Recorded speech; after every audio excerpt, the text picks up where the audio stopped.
मुझे ऐसा लगता है कि बड़बोलापन जिसे एक तरीके से कहा जाता है, वो उस हिसाब से वो कहने लग गए थे। लेकिन ये हुँ, मामला जो है पूरी तरीके से पलट गया। और दूसरा संकेत ये भी हो सकता है कि 2020 में जो है वो जीत चुके थे, यानी कि उस वक़्त ये कह सकते हैं कि सिस्टम मेरे फ़ेवर में था, इस वक़्त वो हार चुके हैं, तो इसलिए वो कह सकते हैं कि सिस्टम ने जो है मुझे सपोर्ट नहीं किया। ये दोनों ही हुँ, तरीके का बयान एक तरीके से आप देख सकते हैं।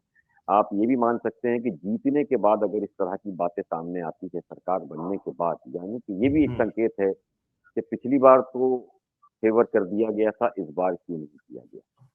हुँ, और एक तरीके से विपक्ष जो है उसको पूरी तरीके से भरपूर मौका मिल गया। सबसे बड़ी बात है कि इतने बड़े बयान के बाद में अभी तक कोई संज्ञान नहीं लिया गया है, ना ही इलेक्शन कमीशन की तरफ से, ना ही सरकार की तरफ से, ना राज्य सरकार हुँ, की तरफ से।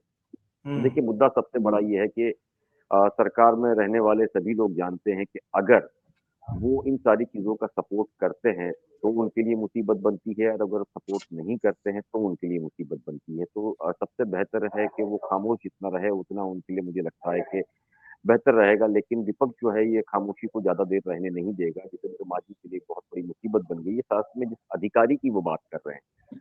और तो ये एक साफ संकेत है कि अगर कोई भी अधिकारी अपने पद के ऊपर रहते हुए अगर इस तरह की चीज़ों को गलत तरीके से पेश करता है या कोई सपोर्ट करता है, तो उसके लिए भी कार्रवाई हो सकती है। तो अब सबसे बड़ा मुद्दा ये है कि छोटी-छोटी बात पर इलेक्शन कमीशन जो है वो एफिडेविट की बात कर देते हैं, लेकिन ये पूरे मामले को लेकर अभी तक सब जगह से चुप्पी है। इसका एक साफ संकेत पूरी तरीके से ये है कि सभी जानते हैं कि किस तरीके से सिस्टम को उजागर किया गया है। यानी कि जितेंद्र राम मांझी ने एक तरीके से ये बताया है कि जीत का मंत्र उनका क्या है, किस तरीके से वो जीतते हैं, ईवीएम का किस तरह योगदान रहा है। 25 की बात करें तो एसआईआर का अब तक चलिए गनीमत रही कि उन्होंने एसआईआर का ज़िक्र नहीं किया, नहीं तो और बड़ी मुसीबत हो जाती। तो इन सारी ही चीज़ों को लेकर के एक बात समझी जा सकती है कि ये पेच इतना फँस गया है कि ना निगलते बनता है, ना उगलते बनता है। जो सरकारी पक्ष है, जो उनके अलायंस है, वो सारे ही परेशान हैं इन सारी चीज़ों को लेकर के कि ये जो बयान है, वो उनके लिए एक बहुत बड़ी मुसीबत उसने खड़ी कर दी है। शायद वो समझ ही नहीं पा रहे कि ये बेवकूफ़ी भरा बयान है या जानबूझकर दिया गया है, बड़बोलेपन का है या सरकार को उसकी औकात दिखाने के लायक है। ये सारी ही चीज़ों को लेकर के पक्ष और विपक्ष दोनों ही समझ नहीं पा रहा है, लेकिन विपक्ष को न चाहते हुए भी एक बहुत बड़ा मुद्दा मिल गया है, जिस तरीके से एसआईआर पर और वोट चोरी को लेकर के लगातार मामला चल रहा है। 3 प्रेस कॉन्फ्रेंस राहुल गांधी ने कर ली है और ये बताने की कोशिश की है कि चोरी के वोट से ही जीते हैं। यानी कि ये साफ संकेत है कि 2020 के अंदर जिस तरीके से उनका कहना है कि वो हार रहे थे और उसको जिता दिया गया। हालाँकि भले ही वो ये कहे कि इसे तोड़-मरोड़ के पेश किया गया है, लेकिन इस बात पर कोई भी विश्वास नहीं करेगा। उसकी सबसे बड़ी वजह ये है कि अगर वो चाहते हैं कि भई हमने ये जो कहा था, तो उसका जिस तरीके से आपने कहा कि वीडियो प्रमाण देना चाहिए, वो उनके पास है नहीं। यानी कि ये जो वीडियो है वो बिल्कुल सही है। दूसरी बड़ी बात है कि इस पूरे वीडियो का अभी तक एनालिसिस किसी ने किया है, तो आपको पता चलेगा बिल्कुल नहीं। उसकी वजह है कि अगर वो एनालिसिस करते हैं तो उनको ये पता लगेगा कि ये वीडियो जो है वो बिल्कुल सही है जो मैं समझ रहा हूँ।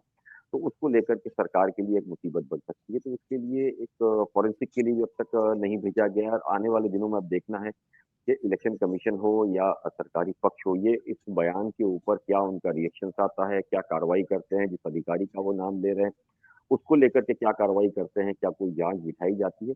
ये बहुत बड़े सवाल अब भी हिमांशु मौजूद हैं। इकबाल जी, राहुल गांधी सबूत सामने रख रहे हैं वोट चोरी के।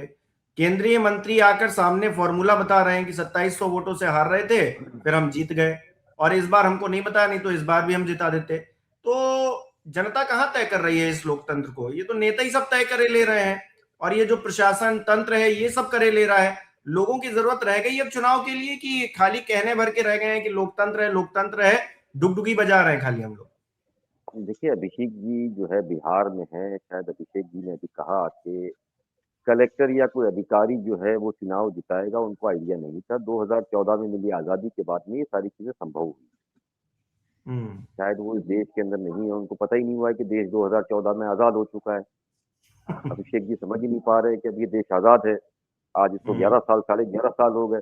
इसीलिए हम्म। बहकी-बहकी बातें कर रहे हैं अभिषेक जी, है हम्म। ना? विपक्ष जो है वो लगातार अब ये कह रहा है कि जब जीतते थे तो सिस्टम सही था, अब हार गए हम्म। तो सिस्टम गलत हो गया। विपक्ष को एक मौका मिल गया है वहीं पे एनडीए के लिए एक बड़ी मुसीबत ये हो गई है कि अगर वो ये कहे कि हमारा मंत्री झूठा है, तो उनके लिए एक चुनौती हो जाएगी। हम्म। अगर खामोशी इख्तियार करते हैं तो मुसीबत हो जाएगी, क्योंकि वो प्रमाण जो है वो सत्य हो जाएगा, जो राहुल गांधी लगातार पिछले 3 प्रेस कॉन्फ्रेंस में अपनी कह चुके हैं। तो अब ये जो सवाल है पूरी तरीके से एक मुसीबत बनता जा रहा है। चाहे वो जान के ये बयान दिया गया हो, अनजाने में दिया गया हो, लेकिन ये बात तो कन्फर्म है कि ये इतना आसानी से अब ये पीछा नहीं छूटेगा। देखिए, अभी तक तो आप देखे होंगे कि नेता जो है ना वो कहते थे कि सिस्टम हमारे खिलाफ था, लेकिन पहली बार सिस्टम के अंदर नेता कह रहा है कि सिस्टम हमारे साथ है। तो ये बहुत सी चीजें जो है वो अपने आप में बयान करती है कि किस तरीके की धांधली देश के अंदर चल रही है, क्या है, कैसे है। मांझी एनडीए के भीतर ही अगर मैं बात करूं तो अपनी असंतुष्टि जाहिर कर रहे हैं इस पूरे मामले को लेकर, या अपने समर्थकों को संदेश दे रहे हैं ये नाराजगी हम्म। का। दोनों ही चीजें इसके अंदर एक बहुत बड़ा सवाल है। वो ये तो कहने की कोशिश नहीं कर रहे मैं इसलिए हार गया क्योंकि सिस्टम जो है वो मेरे साथ नहीं था। हम्म। वो भी तो एक बताने की कोशिश की जा सकती है जिसको लेकर के बड़ा सवाल है। हालांकि अब तक इससे किसी संवैधानिक संस्था ने ये दावा नहीं किया है कि जो वीडियो आया है वो कितना सही है, कितना गलत है, लेकिन राजनीतिक विश्लेषक जो है वो इस बयान को बहुत गंभीरता से ले रहे हैं और ये मान रहे हैं कि ये बयान ऐसे ही नहीं दिया गया है। इनकी जो पुष्टि है वो भले ही आने वाले दिनों में हो जाए, नहीं लेकिन नहीं नहीं, लोग तो सवाल कहना शुरू सबसे कर बड़ा ये चुके हैं आ ना रहा सर। लोग कह रहे हैं कि है। मैं जितिन राम वही बता मांझी रहा ने हूँ। इनकार कर दिया तो फिर इस बात को मान लेना चाहिए, बात आई गई हो गई। ऐसे कैसे आई गई हो नहीं गई? नहीं एक केंद्रीय नहीं, मंत्री आई मंच पर गई खड़े नहीं। होकर कुछ देखिए भी बोल देगा और हम ये जो बयान आई को गई बात कर देंगे। ये बयान को इसलिए गंभीरता से लिया जा रहा है कि चुनाव के कुछ ही दिनों के बाद में ये बयान आया है उनकी हार के बाद में। तो हम्म। इसलिए ये बयान जो है ना वो बहुत गंभीरता से लेना चाहिए कि सिस्टम पहले हमारे साथ था, इस वक्त हमारे खिलाफ है, हमको काटना चाहता है, हमको छोटा करना चाहता है। तो एक ये संकेत भी है पूरी तरीके से मुझे लगता है सरकार को कि अगर आपने हमारा साथ नहीं दिया तो ये तो अभी शुरुआत है, हो सकता है कई और चीजें खुल जाए। और ये यहाँ नहीं, देखिए महाराष्ट्र भी अगर मैं बात करूं तो महाराष्ट्र के अंदर भी आज जो अजीत दादा पवार को जिस तरीके से साइडलाइन किया जा रहा था या एकनाथ शिंदे करीब में रखे जाते हैं, तो क्योंकि एकनाथ शिंदे की ही अध्यक्षता में चुनाव लड़ा गया था, वो सिस्टम को काफी अच्छे से समझते हैं, इसलिए खुल करके किसी को भी काट छाट नहीं की जा रही है। तो ऐसे अलग अलग कई राज्यों के अंदर जो अलायंस वाली सरकार है वहां ये जानते हैं अच्छी रिश्ते कि ऐसे कई प्रमाण जो है उनके अपने मित्रों के पास है, अगर वो खुलना शुरू हो गया तो वो उनके लिए बहुत मुसीबत बन सकती है। ठीक है, आम मतदाताओं के लिए सवाल है, अगर जीत से पहले ही जीत तय थी तो इलेक्शन क्यों? ये आम हम्म। मतदाता अब सोचने पे मजबूर हो रहा है, लेकिन आम मतदाता को ये भी सोचना पड़ेगा कि एक इस तरीके की पॉलिसी बनाई गई है, इस तरह लोगों को मैनेज करके समझाने की कोशिश की जा रही है कि कितना बेहतरीन एडमिनिस्ट्रेशन है। भले ही हमारी जीडीपी जो है वो देश के दुनिया के अंदर 5वें नंबर पर आने की बात करते हैं, लेकिन अगर हम रुपये की बात करें तो हमारे हालात कुछ और बताते हैं। वो अलग चीज़ वो बयां करता है। और पर कैपिटा इनकम की हम बात करें तो तकरीबन 140 के ऊपर पर कैपिटा इनकम के अंदर हम दुनिया के अंदर पहुंच चुके हैं। तो ये जो दावे देखने के और दिखाने के, ये दोनों अलग अलग है। आप देखिए कि 2014 के बाद में इस तरह की चीजें शुरू हुई है कि हम करेंगे कुछ, बताएंगे कुछ। अब अगर मनरेगा की बात करें तो मनरेगा के अंदर जिसको पहला विरोध किया जाता था उसी को 125 दिन बता करके अब ये तय नहीं किया जा रहा है कि जो काम मिलेगा या नहीं मिलेगा। दूसरा, पहले मनरेगा के अंदर था कि आप काम के लिए खुद जाओगे, अभी इन्होंने कहा है कि काम आपको खोजता हुआ आएगा। पहले 5 किलोमीटर दायरे के अंदर था, अब ये नहीं बता पा रहे हैं कि 5 किलोमीटर में होगा, वो तो दिल्ली बैठ के तय करेगी कि भाई आप बिहार में बैठे हो तो बिहार के किस कोने में आपको जाना है। तो ऐसी कई पॉलिसीज है, आप देखिए, जिसको लेकर के कई सवाल खड़े होते हैं। दूसरा, आज अगर हम विपक्ष के ऊपर ये कहते हैं कि राहुल गांधी जो है विदेश यात्रा के लिए जा रहे हैं, तो राहुल गांधी जिस यात्रा के लिए जा रहे हैं उसको दुनिया के बड़े बड़े लीडर जो है अपनी अध्यक्षता के नीचे मिलना पसंद कर रहे हैं। वहीं आप इन 11 सालों के अंदर देखिए प्रधानमंत्री जहां भी जिस देश में गए हैं उन्होंने आज तक ये नहीं बताया कि उनका एजेंडा क्या था, किन काम के लिए गए थे। ना ही देश के पत्रकारों से बात की, ना विदेश के पत्रकारों से उन्होंने कभी बात की और ये बताया कि उनके आने की वजह क्या थी। तो नहीं, ऐसे इकबाल जी, कई कुछ लोग संकेत। कहते हैं कि भारतीय जनता पार्टी को व्हाइट पेपर लाना चाहिए श्वेत पत्र लाना चाहिए इस बात को लेकर कि मोदी जी जहां जहां विदेश यात्रा पर गए हैं वहां से इस देश को क्या फायदा हुआ है। मोदी जी को उनकी छवि बढ़ गई, ये एक अलग अलग चैप्टर है, लेकिन इस देश को क्या हासिल हुआ है ये बताना चाहिए उसमें। ये तो देखिए, ये जो जो लोग मांग कर रहे हैं वो देशद्रोह के ऊपर अपने आरोप लगाना चाहते हैं अपने आप। देशद्रोही बनना चाहते हैं वो, पागल लोग हैं वो। मतलब वो देश के खिलाफ बात कर रहे हैं, उनको तो ये सवाल पूछना ही नहीं चाहिए। भाई देखिए, आप जब से देश आजाद हुआ है, जब से मोदी जी आए हैं, आप देखिए कि शहद और दूध की गंगा बह रही है। हम्म। आप और हम कभी गंगा गए नहीं, इसलिए हमको आइडिया नहीं है। हम्म। बाकी तो आप हालात देखिए, देश के गरीबी खत्म हो चुकी है, पर कैपिटा इनकम जो है लोगों की बढ़ चुकी है। तो ये इस तरह के सवाल गलत है, मुझे लगता है। इस नहीं नहीं, तरह के वो सवाल रामराज्य आ प्रधानमंत्री गया को है, नहीं वो तो पूछने चाहिए।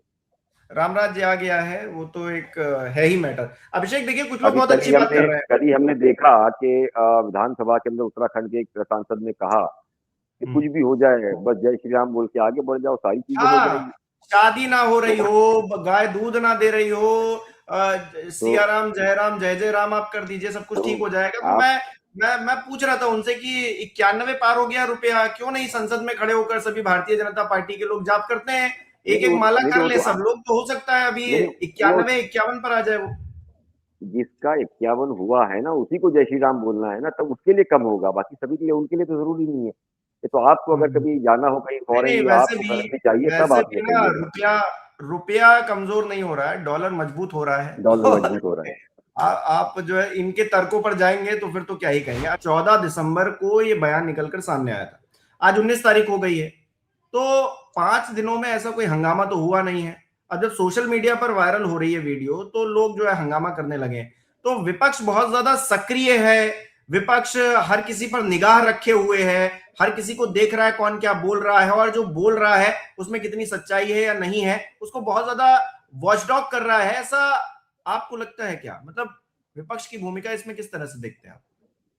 ये देखिए, विपक्ष किसी हद तक तो बहुत समझदारी से ये काम लेगा। सिर्फ अभी हम आज इसकी बात कर रहे हैं, लेकिन मुझे लगता है 19 तारीख हमें ये भी नहीं भूलना चाहिए। अभी कुछ ही घंटों में एप्स्टीन फाइल्स का भी मामला सामने आएगा। तो विपक्ष जो है, मुझे लगता है कि वेट एंड वॉच कर रहा है सारी चीजों को, क्योंकि पिछले अभी आने वाली जो 30 दिन है, वो हम्म। भी अपने आप में एक बहुत बड़े है। एप्स्टीन फाइल को लेकर के इस तरह से नेताओं के बयान आना, सुब्रमण्यम स्वामी जिस तरीके से पिछले दिनों हम्म। एक चैलेंज कर रहे थे, तो वो सारी चीजों का वक्त मुझे लगता है धीरे धीरे आ गया। और दूसरी चीजें आप देखिए कि जिस तरीके से बिहार से एक कार्यकारी अध्यक्ष बनाया गया है, तो उसके बाद में अब मुझे ऐसा लगता है कि बीजेपी के अंदर भी एक घमासान होगा। उसकी वजह है कि ऐसा कहा जा रहा है कि जो पुराने लीडर्स हैं, जिनकी ये ताकत है कि वो मोदी और शाह को चुनौती दे सकती है, उनको साइडलाइन करने के लिए धीरे धीरे करके साइडलाइन किया जाएगा, और उनकी जगह कोई नए चेहरे को इंट्रोड्यूस किया जाएगा। इसकी कई अलग अलग चीजें पार्टी के अंदर भी चल रही है। दूसरा, आप पूरे समीकरण को अगर देख ले देश के, तो जहाँ जितेंद्र राम मांझी जो है उसका ये बयान, यहाँ महाराष्ट्र के अंदर उनके अलायंस नाराज चल रहे हैं। ऐसे अलग अलग देश की अगर हम बात करें नायडू बाबू की भी, तो नायडू बाबू भी जो मनरेगा वाला मामला आया है उससे एक तरीके से खुल करके नाराज है।